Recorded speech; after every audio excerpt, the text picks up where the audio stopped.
What if I told you Lagos was never supposed to be Nigeria's capital and that the signs were there from the very beginning? Why Lagos was never meant to be Nigeria's capital long before the traffic horns, the crowded bridges, and the endless rush. Lagos was already sending a quiet message. I am powerful, but I am not meant to carry Nigeria on my shoulders alone. Lagos began as a small coastal settlement. Water surrounded it. Trade defined it. Movement shaped it. When the British arrived, Lagos became important, not because it was perfect, but because it was convenient. Ships could dock easily. Trade could flow quickly. Administration could happen fast. And so, almost by accident, Lagos became the capital. At first, it worked, but Nigeria grew faster than anyone imagined. People from every corner of the country rushed to Lagos, seeking opportunity, survival, and hope. Lagos didn't ask where you came from. If you could hustle, Lagos made room for you. The city became Nigeria's heartbeat, loud, restless, unstoppable. But a heartbeat is not the brain. As Nigeria expanded, Lagos began to struggle under the weight of power. A capital city is supposed to unite. Lagos, however, was pulling everything toward itself. Jobs, money, politics, pressure. Roads became tight.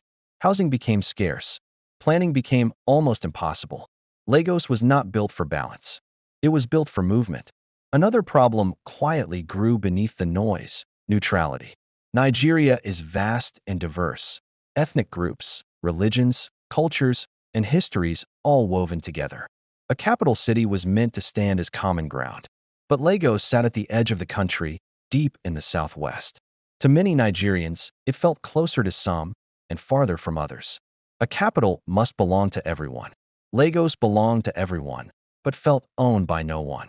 Security also became a concern.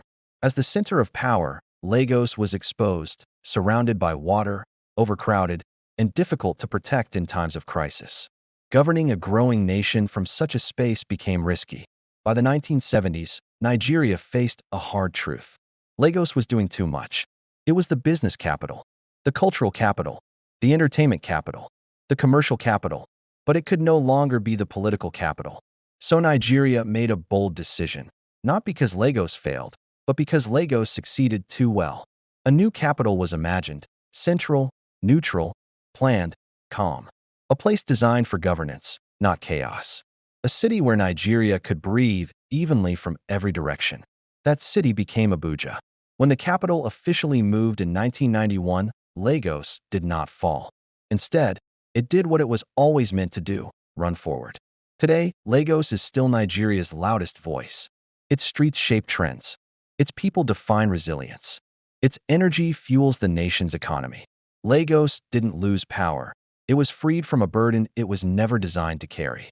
Lagos was never meant to be Nigeria's capital because Lagos was meant to be something else: a furnace of ambition, a test of endurance, a city that proves what Nigerians can survive and still smile. Moral lessons: not every strong place is meant to lead everything. Strength needs structure to last. Growth without planning creates pressure, not peace. Letting go of a role doesn't mean failure. It can mean fulfillment. Balance is as important as power.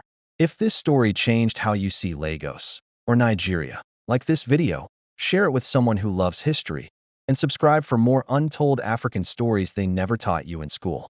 Because some cities aren't born to rule quietly. They're born to shake the world.